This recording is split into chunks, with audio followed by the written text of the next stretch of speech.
So you need to also worry about adaptation in terms of terrestrial vegetation response to climate change, which we will see will transition from forest land into agriculture as well.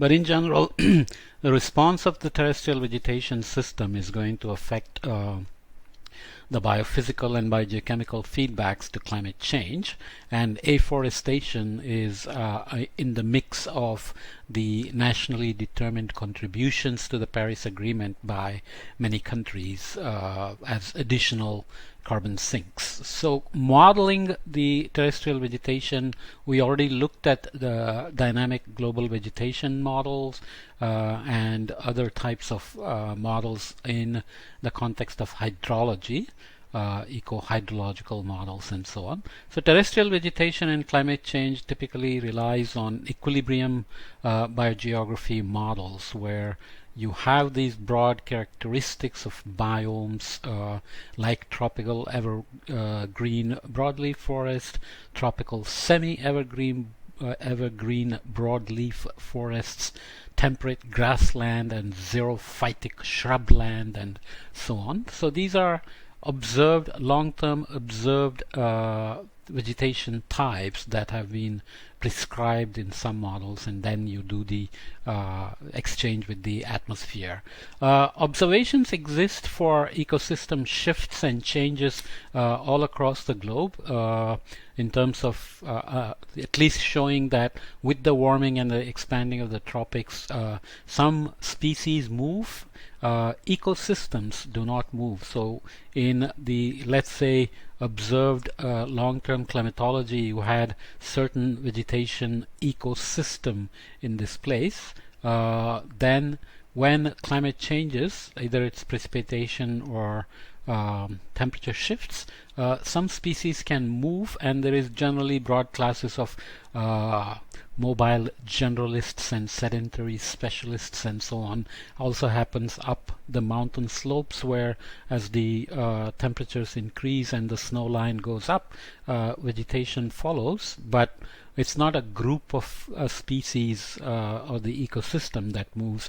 Only few species end up moving. So obviously you change the composition and also the structure, as we will see. So this is showing the observed dryland vegetation change from 1982 to 2015, measured using in P-normalized difference vegetation index.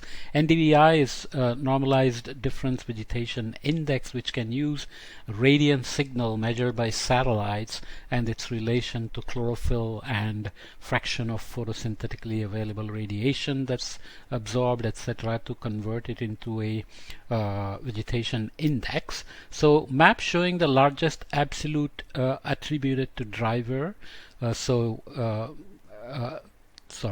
Map showing the largest absolute attributed drivers. So carbon dioxide, land use, climate change, and climate variability.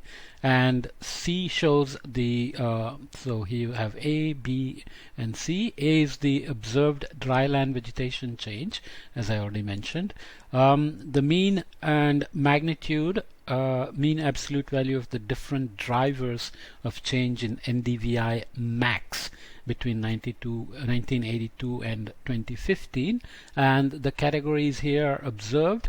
Land use change contribution, you can see the large uncertainty there to the change in NDVI over this period. CO2, big contributor, and chlorophyll variability, climate variability, climate change, and other factors. So you can see that in the mean and in the magnitude and in the count, like a frequency, right? But it's better to look at in terms of the change driven over these times from dryland towards desertification. So this is showing, the title of the paper itself is Anthropogenic Climate Change Has Driven Over 5 million square kilometers of drylands towards desertification. So regions experiencing or at risk of experiencing desertification are shown here, pretty much across the globe. And the B is map of the regional subdivisions that are used. So you can see desertification, land use, and anthropogenic climate change. Just the anthropogenic climate change and just the land use. Here you have various regions like America, South America, North America, Australia, East Asia, and so on.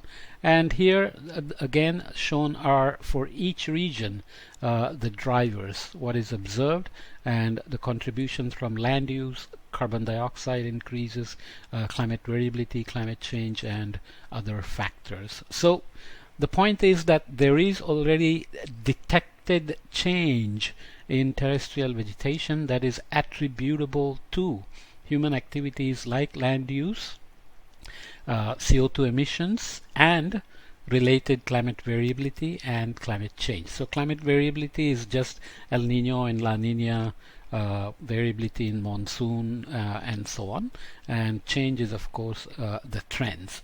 Jumping to the future projections, here are the estimated vegetation change under future climate scenarios. So we are looking at RCP 2.6, the most benign we hope for, and RCP 8.5, which is near business as usual.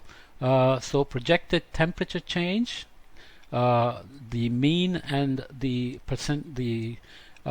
quartiles are here, and the extreme tails are way off here. So this one wants to be below 2.5, but you know that it can exceed if we don't meet all the scenarios we assume in terms of renewable energy, carbon capture, and sequestration. Okay, so the probability of large change in terms of composition and structure. So composition is just a species mix, and structure includes leaf area index, standing biomass, canopy heights, and other things, and they are related to warming, of course. And you can see that the probability for composition change continues to increase with warming, whereas structural changes seem to plateau at around 4 degrees centigrade. Of course, these are model based and depend on the details of the model as well. So these are probabilities of large changes in vegetation composition and structure,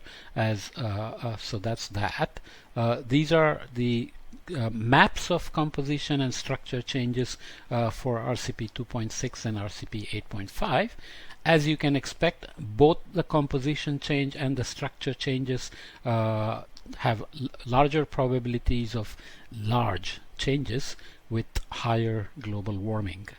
Okay, so in terms of biophysical and biochemical feedbacks, this is going to be critical. So this is showing risk to various land-based systems, and these are the systems at risk: food, livelihoods, value of land, human health, ecosystem health, and infrastructure, shown as range of risks going from undetectable to moderate, high, very high.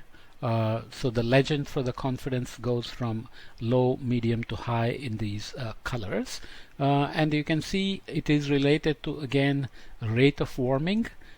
This special report on 1.5 degrees was added, I think, in 2018, and that's the baseline there from 2006 to 2015. So each of these land-based systems, like dry land water scarcity, the risk goes up, a level of impact and risk goes up. Soil erosion doesn't seem to show a lot of change with warming. Has to be understood what went into the model there. Vegetation loss, high risks at high warming, wildfire damage, permafrost degradation, of course, starts to have large sensitivity at fairly low temperatures already. Tropical crop yields decline with warming, it can get really bad, and food supply instabilities. So these include direct and indirect effects in the models, not just the logistics or something, but it's also productivity, other climate impacts like cyclones, precipitation changes, and so on. So that leads us into crop models, which are very critical for adapting agriculture to climate change into the future.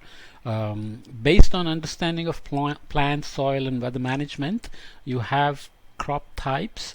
You have some gradation of the soil with depth. Typically, root depth is what is important for water and nutrient availability and absorption by the plants, and organic matter exudation, etc.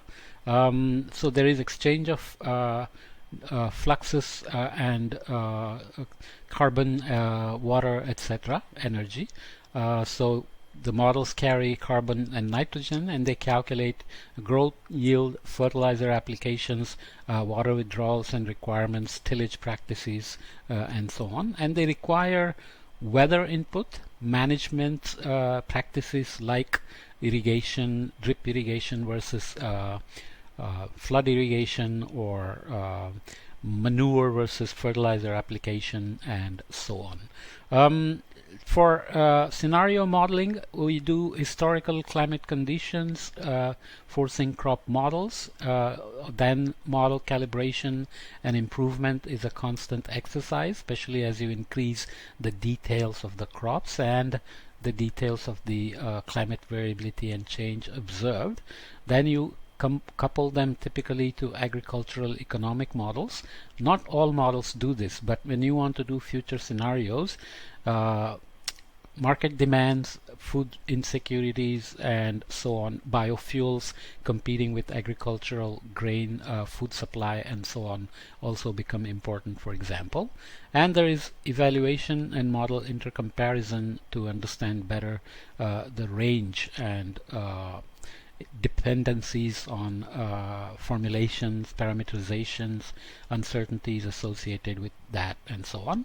In track 2, you take future climate scenarios and force the same model, and you look for adaptation, mitigation, and extension options, policies, strategies, and see how agricultural economic models respond to those, as well as look for future agricultural production, economics, and food security. So kind of a two-tier system, but this is just to set up the model, validate and calibrate and make sure it is doing well, and then you use those with future scenarios for adaptation and mitigation. Crop suitability and productivity depends also on climate change and the rate of climate change as well. This is from a paper that was summarized in National Geographic. I take figures from wherever I can get to teach. So this is change in potential average yields of corn, potatoes, rice, and wheat by 2050. So these are areas that produce 75% of the corn, potato, rice, and wheat yields by in 2015. So how are those regions being affected? So you can see that the green areas is where there is gain greater than 5%. So with warming, certain regions are going to benefit, and they are typically in higher latitudes. So warming and snow melt and exposure of soil, etc., is going to be beneficial from some latitudes. For some latitudes, obviously, that means global warming is going to create winners and losers. And global south here, clearly again a loser with losses greater than 5% in China, India, Southeast Asia, Africa, and South America, Central America, and so on. So obviously, really important to understand these. These are percentage of yield projections, range of yield change with these colors corresponding to increases in various percentiles, and these are decreases in various percentiles.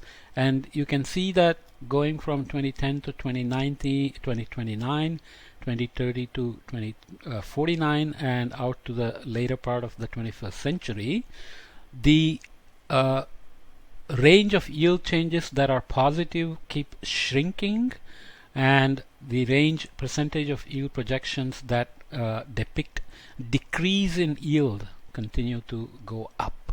So even at the worst case scenarios of 50 to 100% loss in yields.